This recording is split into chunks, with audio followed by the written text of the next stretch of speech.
Folks, let's go with tonight's scores on the doors for this fine Wednesday, the 12th. It's a bit of a weird one tonight because I've got one definite scores on the doors and two that I'm scooting around I'm not sure about. I'm going to mention three names. One's a definite winner. The other two, it's a depending on how you look at it kind of thing, but I'll mention them. Then I've got a bit of horse racing news for you that many of you might have read, but if you've not, I'll just fill you in with a couple of things that I've read today and seen today. Right, the definite winner. The definite winner is Snapback Value. Was it Snapback? Of course it was Snapback. Yeah, Snapback's won today. He had a 40-1 place, and he had a Win Trixie, got 2 up in the Win Trixie. So Snapback is a winner. Right, GG's. He's making up his mind whether to carry on just tipping to win, because he gives some good prices, well, some big prices. That's all he ever tends to go for. He very rarely gives anything under 8-1, and more often than not, his horses are 12-1 or bigger. He's given 3 today, round about those prices. And now he's deciding whether or not to give horses as wins, to give them as each ways, or to give them as place only. On the place only, I think the downside for him is if it wins. But then again, the stakes lower. So, now, I looked at his horses today. He gave 3 out. He got 1 placed at 10-1, 1 placed at 15-2. So by my maths, and I'm not the cleverest soul of the world, obviously if he was on the win today, he's done his conkers. None of them have won. Each way I think he's got them beat, but only just. He's got most of his money back. But place only, he's in front. He's had a good day. Now he needs to decide what to do. He said, I think I heard his message, he said, I don't know for sure what to do, he said, because I've always tended to do win only, and I don't know if there's money in placed horses or each way horses. Well, all I'll say, no, you're not Snapback, G. The record thing is stuck sometimes. All I will say is this, that what I do when I put the vest on, it's not a joke, it's not a lie. I do the odd horse to win, but they normally all place that I do. And yes, I do some doubles, some cross doubles and whatever else. You're not doing that, I get that. But still, I genuinely am 400 odd points up to £1. I really am. And the bulk of it has come on win each way singles. On the cross doubles, I had one very, very, very good day where I got 2 winners, but that's very, very rare. But most has come on. I've had bits off wins, but mainly it's been off each way singles. So I believe with the prices you're giving, I believe you could do all right with each way singles. I really do. But that's up to you. The reason I'm mentioning this as well is also mentioned that he said to his followers there that I do a scores on the doors. He's thinking of doing something with the scores on the doors with a running total of profit and loss as to how everybody's going.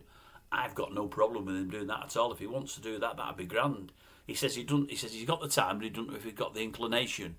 Well, all I say is if you have the inclination, if you're going to do it for at least 3 months. Don't do it for a week or two and check out. And all I will say is if you're doing it, because I know, and I don't mean this in any bad way, I know at the moment you've not got many views or many subscribers. I mean, I watched a video today, and I think there was only an handful of us on there. I was one of the handful, by the way, G. So I am watching. I have to for this goes on the doors. Give it 2 or 3 months, and I think your subscribers will go up anyway because people will look at who's doing what. Because I'll be mentioning on air, old Gigi over there, Arthur, Cecil, Cyril, Derek, whatever your name is, I'm not sure what your name is, he's on there and he's given a running total. Maybe it's something you could consider. Maybe start from next Monday and do a weekly and then do a monthly. But if you can, give it 3 months and it'll give us all a good idea of how everybody's doing. If you can do that, that'll be great. But you don't have to, sir, if you've got the inclination, as you said. And lastly we've got, on the scores on the doors, the Racing Enthusiast. Well, he'd given 5 and only 1 place, so he was down. But then he gave 3 more for those that don't fancy the 5. Now I think I heard him say it's because the prices of most of the 5 had crashed dramatically.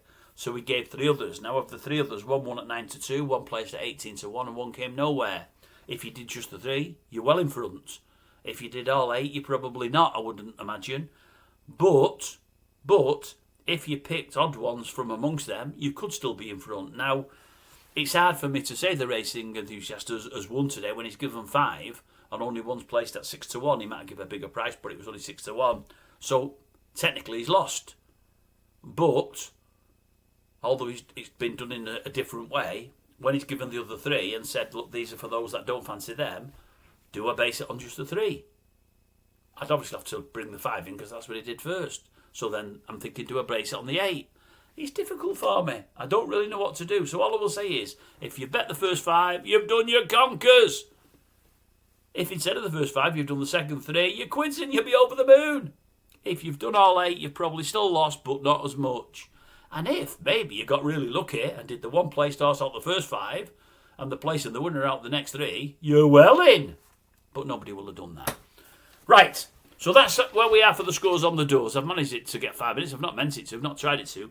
Got a bit of news for you now. If you've not heard it, you've probably heard all this, but you may not have done. Stateman suffered an injury, I think, on the gallops this morning, a tendon injury. Old Willie there says he's out for the whole season. Absolutely no doubt about it. We won't see it back this year. There's a lot of movement now in the champion hurdle betting. I think Stateman was 6-1 at the time. These horses to come back that haven't covered themselves in glory last year.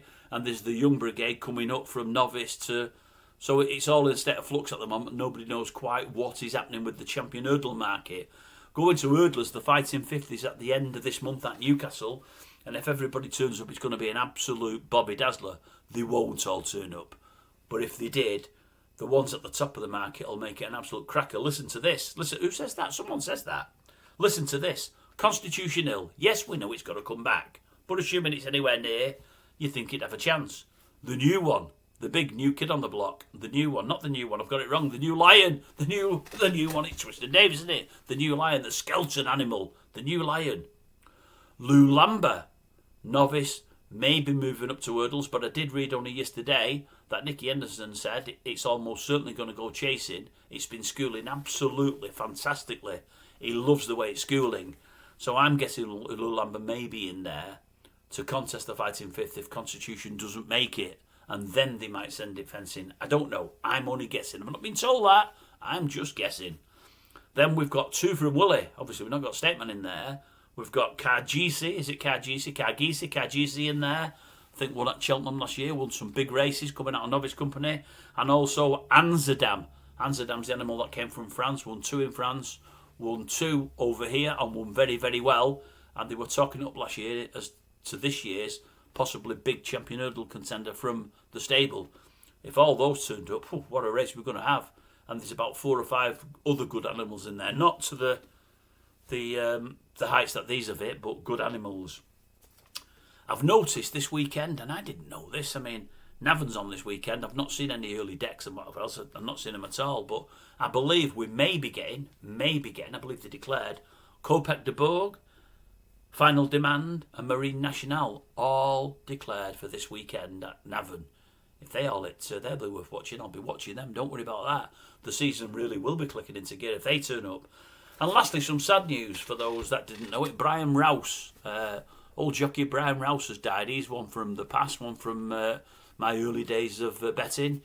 He'd frequent the weighing room with your Pigotts, your Jeff Lewises, your Joe Mercers, Willie Carsons and those of that ilk.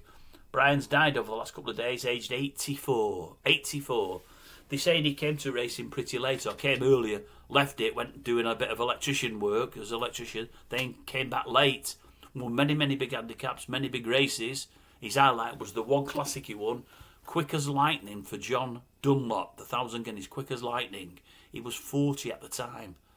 There's probably not been many jockeys that have won the first classic that late in life. 40 years of age, Quick as Lightning.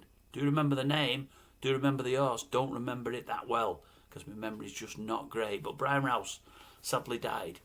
I don't know if he didn't do a bit for my mate Jeff Lewis. When Jeff Lewis went training, I don't know if he didn't ride a few for him. Maybe I'm wrong there. I probably am wrong. But it's just in my memory. Maybe I'm wrong. But good old jockey. Bit above journeyman. He wasn't at the top echelon. But good jockey. And by all accounts, a nice fella as well. Anyway, that's the news for today. That's the scores on the doors for today. I'll love you and leave you. And I'll catch up with you tomorrow.